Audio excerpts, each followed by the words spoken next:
What's going on, guys? It's Jacob from Topside MMA, and today I'm bringing you my recap video for UFC Vegas 108 Taira versus Park. Now, we absolutely crushed it this week. We had a clean sweep on the betting slate. Clean sweep across the board. We rinsed the bookies. It was an awesome week. We killed it. So I'm glad we had such a good week. I hope you guys made some money. I hope you guys tailed, and we're just going to go over some of the bets, give my thoughts, and yeah, we'll break it down one last time. So, Rafael Estevam versus Felipe Bunez. Now, this was a really good fight. This went exactly how we thought it was going to go. We knew Rafael was coming in so overweight. He's a wrestler. He wants to control guys on the ground. That's exactly what he did. He's not really getting finishes at the UFC level. Felipe Bunez, he's a dog. We know he was going to be durable enough to last. He even had a moment there where he was going for a submission, but I knew if once he didn't get that, he completely gassed. It wore him out, and he was hanging on until the end, but Rafael Estevam completely dominated. This bet cashed clear as day. Awesome hit. It was a good read. It was all around. This fight went exactly how we wanted it, exactly how it should have went based off the research, off the reads. So really happy with this play. Absolutely cashed that line. Next up, we had Austin Bashi via KO or sub. He's fighting a short notice UFC debut. And when you go through and look at this guy's tape, what happened in a couple fights ago, he fought a 23-year-old where he got right to his back, took a rear naked choke, got it like it was nothing. What does Austin Bashi do? That's exactly what he does too. He goes up, he was landing on the feet, gets to the ground with will, gets to his back, chokes him out in round one.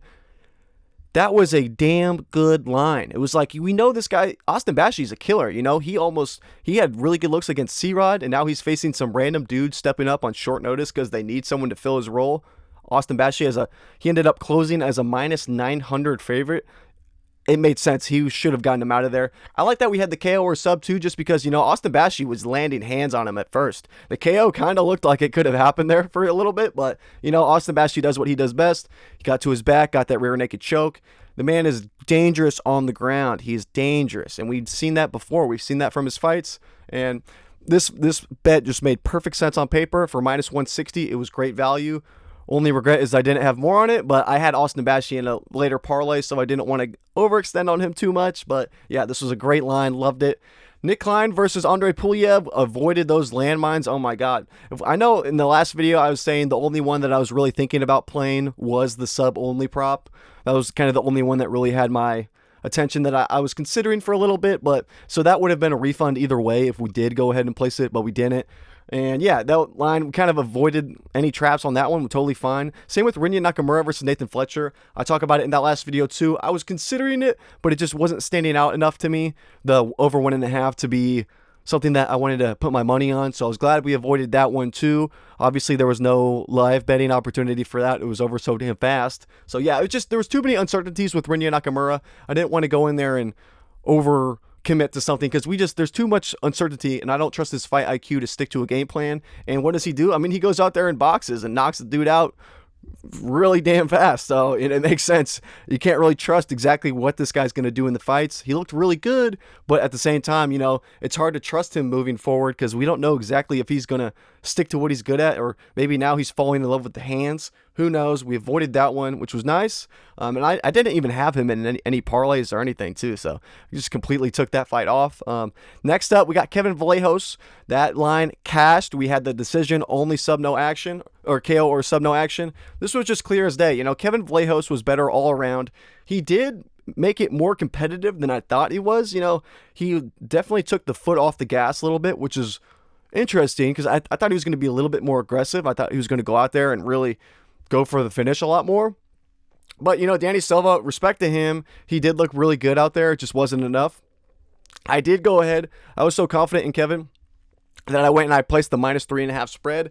But I didn't talk about that in yesterday's video, so I included that as blue because that was something I added after I posted the video yesterday. But yeah, I had that line minus 3.5 that cashed, but the line that we talked about that we placed in yesterday's video, the decision only KO sub no action, that cashed clear as day.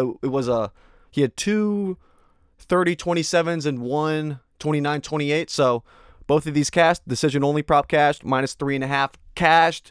And then next up, we had Elvis Brenner versus Esteban Ribovic. Now, we had Esteban Ribovic in Fight Starts Round 2. We knew that Brenner is an absolute dog. He's durable. He's not going to quit. If Yoel Alvarez couldn't finish him until the third round, and he's finished every single win in his pro career that he's ever had. It's like 22 wins, all finishes.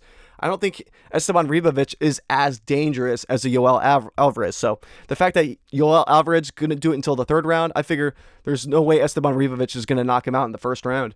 Even though there was a moment where Esteban Ribovic was landing on him on the ground, and it had me worried there for a second. But, Brenner is a tough SOB. He dogged it out. He wasn't giving up for anything. He fought till the very end. Both of these guys are absolute dogs.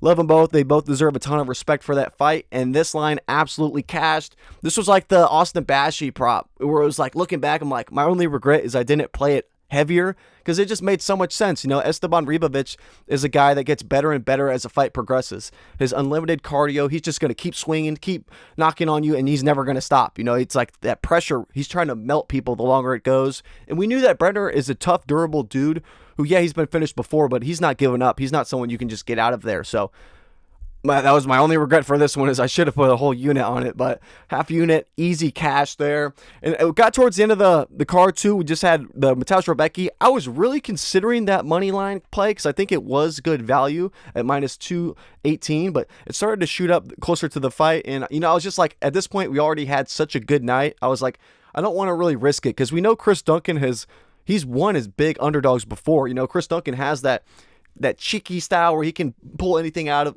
last second. Like anything can happen, where it's like there's a lot more unpredictability with him, because it's like, Chris Duncan pulls it out. I thought for sure Chris Duncan was probably going to get outstruck. I thought he was going to probably lose, either get finished by a knockout, or if it did go to a decision, I thought Rebecki probably would have done enough to get it, because he could have had the wrestling or the striking to win. But Chris Duncan looked great. He got the win, clear as day. He deserved it. So shout out to Chris Duncan. And that was the thing too. Is like, that was the first time where I was like, damn, Chris Duncan really, he's looking pretty damn good now. Like, because I picked his last two fights. I picked him to win in both of his last two fights. Where I know he was a big dog in his last one against Vucenic, but the one before that against Oki, I think he was a slight dog in that. I picked him in both of those fights. So, I feel like I got a good read on Chris Duncan, but he surprised me in this fight. He looked damn good. And it was like one of those things too. It's like end of the night, we already had a clean sweep on the slate. I was like, screw that. We're not risking any profit. Let's just sit back and enjoy the show. And that's exactly what we did. So yeah, kept that one off. And then for the parlays, to wrap it up, this one hit earlier. The first one, the Austin Bashi, Kevin Vallejos money line. We got this early in the week. We got damn good odds on this, because I got the Austin Bashi line right when that dropped. I got him at minus 475. That's what I got Austin Bashi at. And ended up, when the fight was about to start, he was a minus 900. So that just goes to show we snagged that line up quick as day.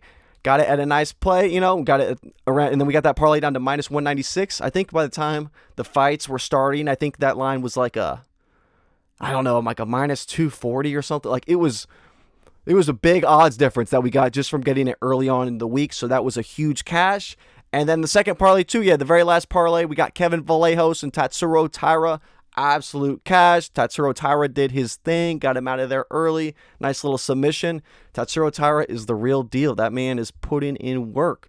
So anyway, guys, we had an absolutely huge night tonight. Clean sweep, not a single bet missed. Super excited, super hyped. It's been an awesome card. Like we really did the work, had the research. I hope you guys got some value from the videos I put out last week, going over some of my favorite plays. And yeah, it was just awesome to see all that come to fruition. So I'm so glad you guys were able to tail some of these bets, make some money. Oh yeah, and also too, for full transparency too, I made a slate without the this was just without the Kevin Vallejos minus 3.5, just because this was a bet I added after the video. So obviously, you guys wouldn't have known about that if you're just watching the YouTube videos. But this is without that line included. These are the green bets. These are ones that I had placed at when I made that YouTube video. Those were all in the YouTube video, and I told you guys I placed all of these bets. It was a huge night still. It made no real big difference. We were profitable either way. Big profit, 2.47 units coming back for the slate. 45% ROI on the night. Absolutely huge. And this was a total, it wasn't a huge difference, but yeah, about the same, almost near around 50% ROI for both. Almost 3 units of profit coming back in. So absolutely huge night for the whole team. Hope y'all ate up. I'm super excited about this one. And we're coming back next week with even more videos. We're coming back all the same videos next week. So make sure y'all stay tuned. We're going to have another big week next week coming in. And I'm super excited to bring these videos to you guys. So I hope you guys liked this video. If you did, if you got some value from the bets, please like, comment, subscribe. All that stuff helps me a ton with the algorithm and lets me know that you guys are getting some value from the content. But yeah, thank you guys so much for all the likes, all the views, all the comments, everything. Thank you guys so much for all the recent support. It's been awesome. So yeah, I'm bringing you guys a ton of more content. So make sure y'all stay tuned. But anyway, guys, it's been your boy Jacob from Topside MMA. And until I see you guys in the next one, peace.